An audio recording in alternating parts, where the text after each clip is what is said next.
Usually when we think about a medical diagnosis, there is this certain expectation of physical precision, right? Absolutely. Yeah. Like you break your arm, they take an X-ray, and it produces that stark, jagged white line across the bone. Huh. And the doctor just, points at it. It is entirely binary. It's broken or not broken. Right. It's very visually obvious. Exactly.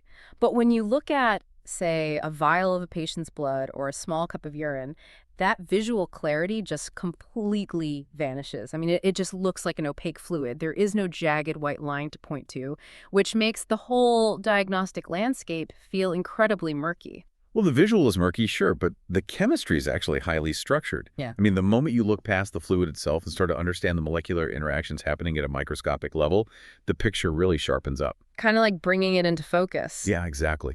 Because behind every clinical diagnosis, every strange pallor or sudden unexplained fatigue, there's an immeasurable biochemical reality.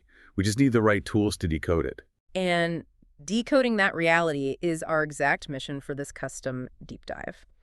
If you are a medical student, a young professional, or simply a self-taught learner, bridging the gap between basic textbook chemistry and real-world clinical medicine can be pretty daunting. It really can be. It's a big leap. So today, we are using Practical Clinical Biochemistry, which is a textbook by Dr. Shruti Mohanty and Dr. Aparna Verma, as our map.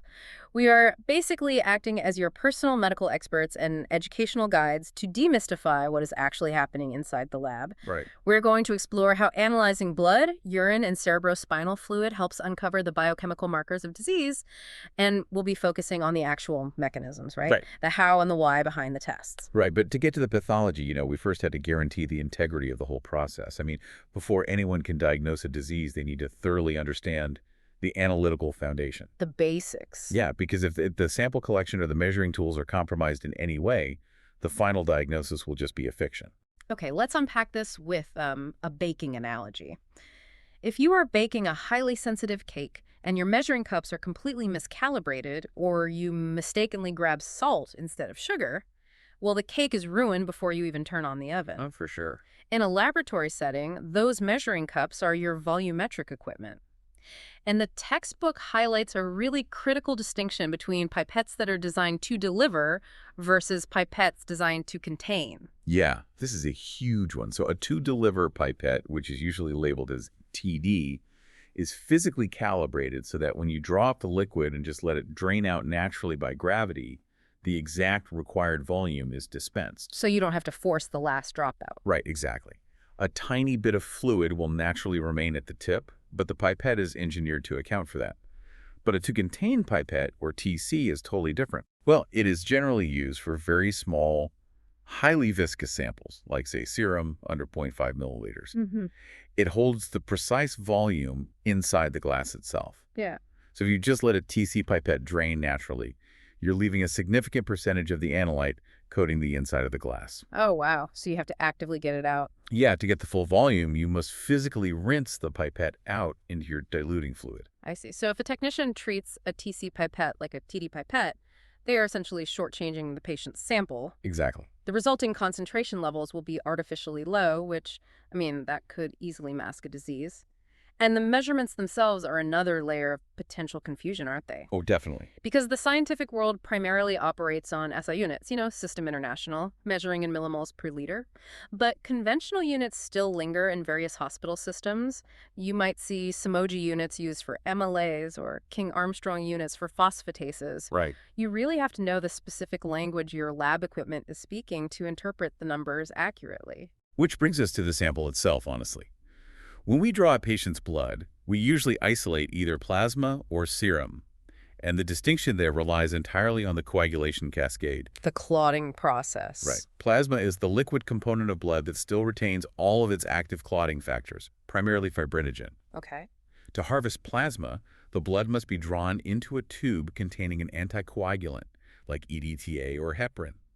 This chemical basically halts the clotting process. So you spin the tube in a centrifuge, the heavy cells sink, and the plasma remains on top, full of those intact clotting proteins. Okay, so if plasma keeps the clotting factors, then serum must be the fluid where those factors are intentionally removed, right? You got it. You would draw the blood into a plain tube, let it sit and physically clot, and the fluid that separates afterward is the serum. Since the clotting factors have all been consumed to form that gelatinous mass at the bottom, the remaining fluid is totally clear of them. And that absence is crucial for certain chemical reactions. I mean, if a specific automated test is calibrated for serum, but you feed the machine plasma, the presence of fibrinogen can actually form microscopic clots inside the analyzer's tubing. Oh, that sounds like a disaster. It is. Or the extra proteins might interfere with the chemical reagents, generating a completely false reading. This represents a classic pre-analytical error. Right, because the textbook categorizes analytical errors into three distinct phases. Pre-analytical happens before the machine ever touches the sample, like using the wrong tube, drawing from the wrong patient, or I don't know, storing it at the wrong temperature. Yeah, exactly. Then there are analytical errors, which occur inside the machine itself, like poor calibration or expired reagents. And finally, post-analytical errors occur after the result is generated. Like a typo. Right, Yeah. like transcribing the number incorrectly into the patient's chart, or the physician just misinterpreting the data. And if we connect this to the bigger picture, preventing those analytical errors requires rigid quality control. Laboratories rely heavily on internal quality control, or IQC, to monitor daily precision. Precision meaning consistency, Now, yes. precision means the machine gives you the exact same result for the same sample day after day. But, a machine can be precisely wrong. Right, consistently giving you the wrong answer. Exactly. That is why external quality control, EQC, is so necessary. An outside agency sends a blind sample, the lab tests it and compares the result against peer laboratories to ensure accuracy. Accuracy means you're actually hitting the true target value, not just returning a consistent, incorrect number. That makes total sense. We need both precision and accuracy to trust the data. So let's say our sample is perfectly collected and the machine is calibrated. The first diagnostic question we often ask is simply, what is it? Right, the qualitative phase. Yeah, we just want to know if a specific substance is present or absent. We are looking for a qualitative red flag. And carbohydrates are a great starting point for this since they are our primary metabolic fuel. For sure. And qualitative tests generally rely on chemical reagents that provoke a visible color change based on the molecular structure.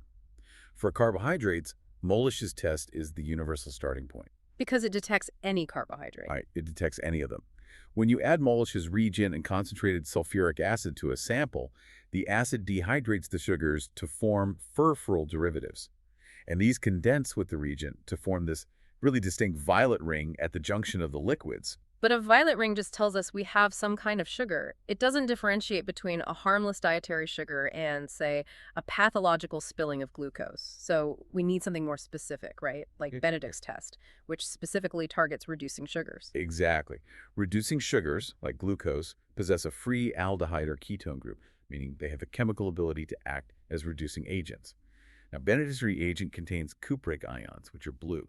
Okay, blue? When you boil urine with Benedict's reagent, the reducing sugar donates electrons, reducing those blue cupric ions down to cuprous oxide. And this chemical reduction physically manifests as a color shift. It goes from clear blue to a cloudy green, then yellow, or eventually a brick red precipitate, depending on the volume of sugar present. So the test is a direct physical translation of the sugar's molecular structure. That's fascinating. And there are even finer qualitative filters, like Barfoed's test for monosaccharides or Silovanov's test, which differentiates between types of monosaccharides. Right, Silovanov specifically identifies fructose. Because ketoses, like fructose, dehydrate much faster in the presence of an acid than aldoses do, right? The rapid dehydration creates a bright cherry red color, signaling fructose is definitely present. Yeah, perfectly stated. And we apply similar structural logic to proteins. Proteins can be isolated through precipitation using heavy metals, heat, or alkaloidal reagents like SBACs to denature them so they just crash out of the solution. But color reactions are way more common. Like the Biochemistry test. Yes. The Biochemistry test specifically identifies peptide bonds, which are the chemical links that hold amino acids together to form a protein. In an alkaline environment, cupric ions form a coordination complex with the nitrogen atoms in those peptide bonds, and that generates a deep violet color. Okay, I want to challenge the necessity of these manual techniques for a moment. Oh, go for it. We operate in an era of multi-million-dollar, fully automated clinical analyzers that use advanced enzymes and lasers. Practicing manual qualitative tests, like actually boiling a glass tube of urine over a flame with Benedict's reagent, it kind of seems like we are training clinicians for 19th century medicine. Yeah. Why does a modern learner need to know about the visual shift from blue to brick red? Well, this raises an important question about developing true clinical mastery rather than just functioning as an equipment operator. Hmm. I mean, first, in rapid triage situations or in resource-limited clinics globally, point-of-care manual tests are incredibly cost-effective and immediate. That's a fair point. But the deeper educational reason is that performing these reactions teaches the underlying vulnerabilities of the chemistry itself. Automated machines hide the chemistry behind a plastic shell. If you understand how a reaction actually works, you understand how it can be fooled by false positives. Because Benedict's test doesn't look for glucose by name, it just looks for any chemical that acts as a reducing agent. Yes, exactly. Ascorbic acid, which is vitamin C, is a highly potent reducing agent. Salicylates, like aspirin, also interact. So if a patient is taking massive mega doses of vitamin C supplements, their urine will contain high levels of ascorbic acid. And that will trigger the test. Right. The ascorbic acid will reduce the cupric ions in Benedict's reagent, triggering a heavy brick red precipitate. The chemistry works perfectly. But if the clinician just reads positive for reducing substances without correlating it to the patient's dietary history, they might totally misdiagnose a healthy patient with renal glycosuria or diabetes. Wow, so the test answers the exact chemical question it was asked, not the clinical question the doctor assumed they were asking. That really highlights why urine is such a complex window into systemic health. It really is. We expect to find metabolic exhaust like urea, creatinine, uric acid, but when we run these qualitative checks, we are hunting for anomalies. Benedict's for glycosuria. Rythera's tests for ketone bodies, which turn purple and indicate the body is starving or in diabetic ketoacidosis. Heat coagulation checks for proteinuria, and Foucher's test searches for bile pigments. And those qualitative tests provide the initial warning. But, in modern medicine, knowing a pathological substance is present is rarely sufficient for actual treatment. Right, we need numbers. Yeah, to calculate a medication dosage or to stage the severity of organ failure, we must pivot from qualitative analysis to quantitative analysis. We have to answer the question, exactly how much is there? Here's where it gets really interesting. And the mechanism to get that exact number relies heavily on colorimetry. Instead of just eyeballing a color change from blue to red, we use a photoelectric colorimeter to measure optical density. Which is such a brilliant concept. It is. It essentially turns a chemical concentration into a measurable shadow. We run a reaction that produces a color, and the more analyte present, the darker the color.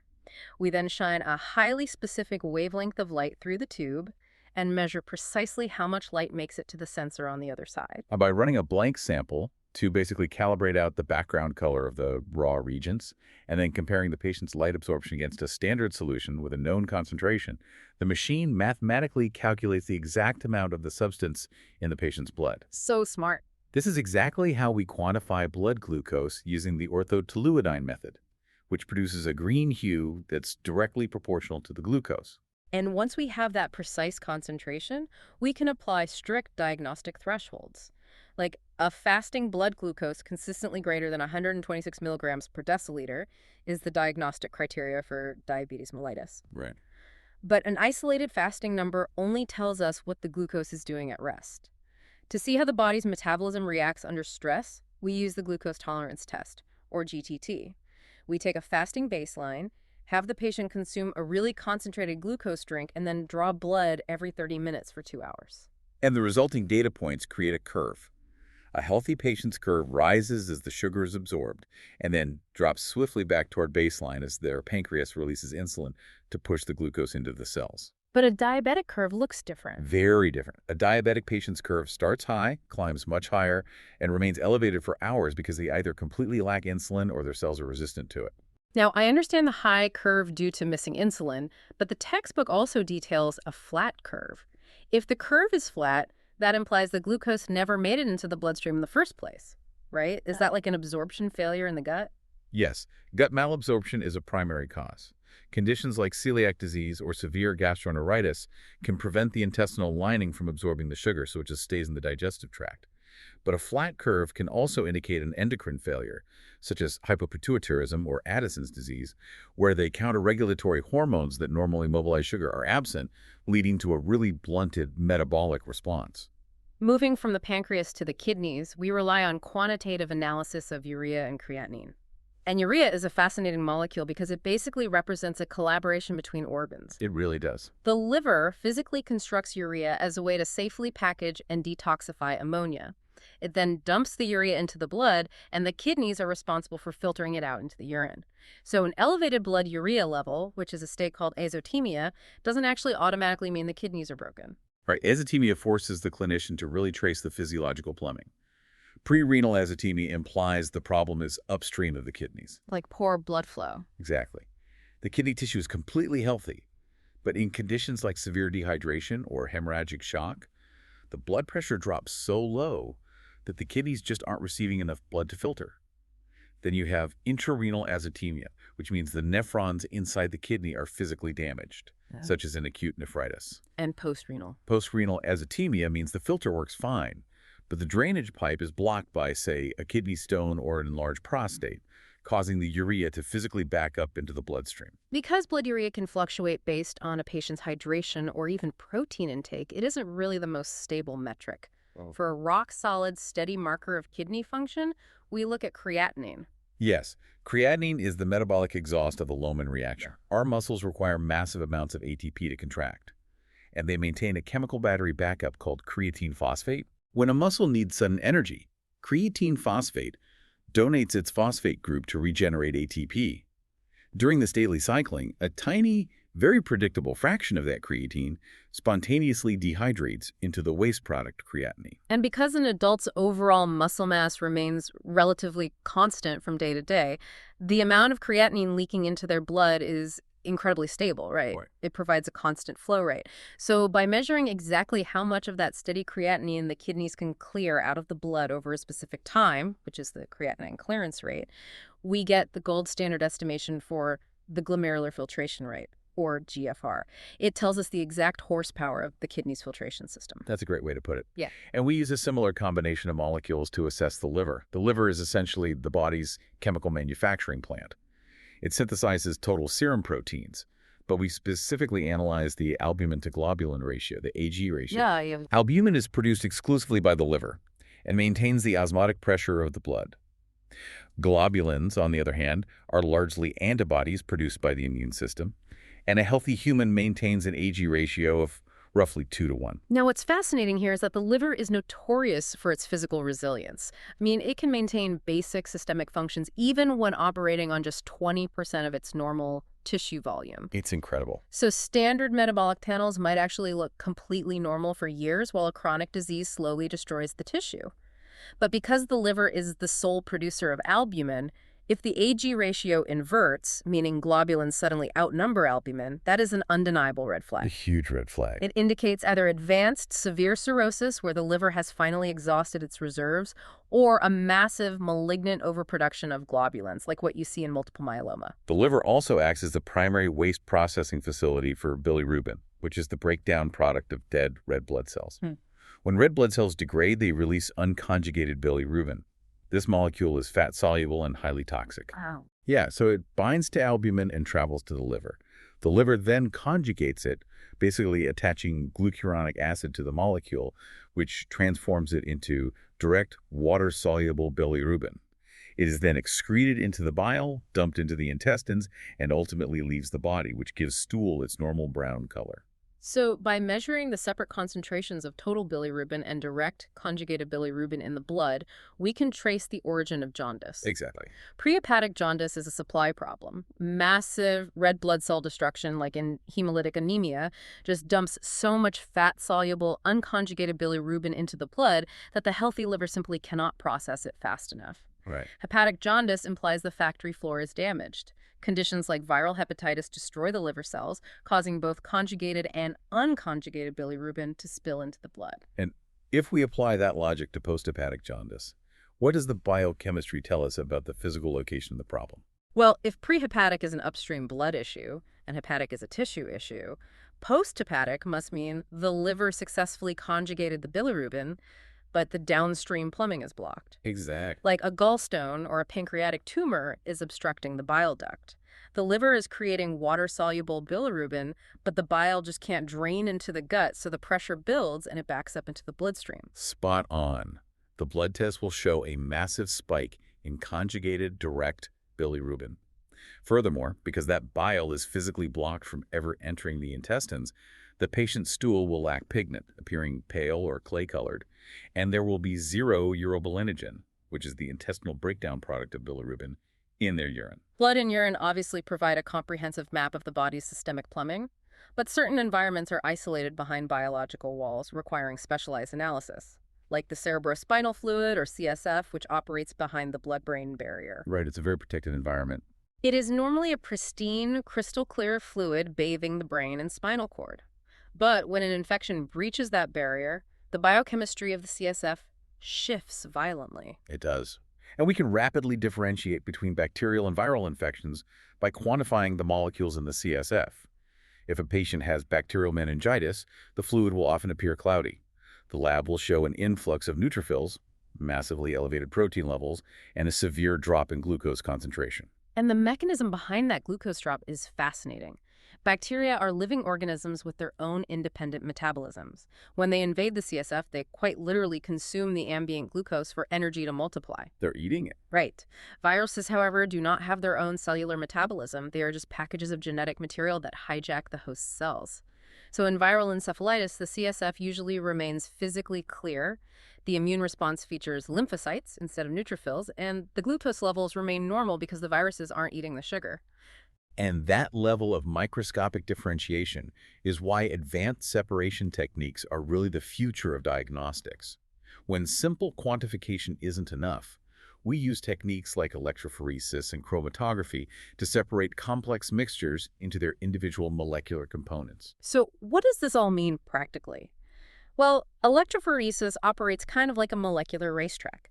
You place a sample of the patient's serum proteins onto a track made of agarose gel. Yeah. The proteins vary in physical size, and they carry different electrical charges. When you apply an electric current across the gel, the proteins basically race toward the opposing pole. Albumin is small and holds a strong negative charge, so it zips rapidly to the front of the line. The heavier, less charged immunoglobulins kind of drag behind. Right, and by analyzing the distinct bands of proteins where they finish on the gel, we aren't just looking at a total protein number. We can spot a specific missing protein or identify exactly which clone of an immunoglobulin is mutating and overproducing. That is incredibly precise. It is. And chromatography works on a similar principle of separation, passing a mobile fluid phase through a stationary phase to isolate individual amino acids or drugs. We are essentially moving from observing broad organ failure to pinpointing exact molecular malfunctions. We have covered massive ground today. We started by exploring volumetric safety, analyzing how pipettes and poorly timed sample collections can artificially alter results. We look at the mechanisms behind qualitative color changes, like the copper reduction in Benedict's test. Yep. We explored the quantitative mechanics of colorimetry, using glucose curves to identify endocrine failures, and tracking urea and creatinine through the kidneys. We mapped the Ag ratio and bilirubin pathways to locate liver damage, and finally analyzed the metabolic war zones within infected CSF. To really solidify those concepts, I want to present a brief clinical review exercise for you to think about. Imagine you have a patient presenting with yellowing of the sclera in their eyes, severe abdominal pain, and pale, fat-rich stools, which is a clinical sign known as steatorrhea. Okay, got the picture? You run the lab tests. You find an elevated alkaline phosphatase, a highly elevated conjugated or direct bilirubin, and absolutely no urobilinogen in the urine. I will give you a few seconds to process those markers. Yellow eyes, pale stools, high conjugated bilirubin, and zero urobilinogen. Based on the pathways we just discussed, what specific type of jaundice is this patient experiencing? If you reasoned that this is posthepatic or obstructive jaundice, you are absolutely correct. The high direct bilirubin proves the liver is actively conjugating the molecule. The pale stools and absent urobilinogen confirm that the bile is completely blocked from reaching the intestinal tract, likely obstructed by a gallstone. It is entirely about recognizing how the physiological systems cascade into one another. Which leads to a final thought I want you to consider. Laboratory automation and point-of-care testing will only become faster and more sophisticated. Reading a digital concentration level on a glowing screen is a simple task. Very simple. But true clinical mastery lies in visualizing the invisible biochemical reactions happening inside the casing of that machine. If the analyzer malfunctions, or if an unexpected dietary interference like ascorbic acid triggers a false positive, will you be the clinician who blindly trusts the digital readout? Or will you be the one who understands the fundamental chemistry well enough to spot the anomaly? The ultimate precision in medicine doesn't originate from the sample tube or the automated analyzer. It originates from the clinician's understanding of the molecules driving the disease. Thank you for joining us on this deep dive.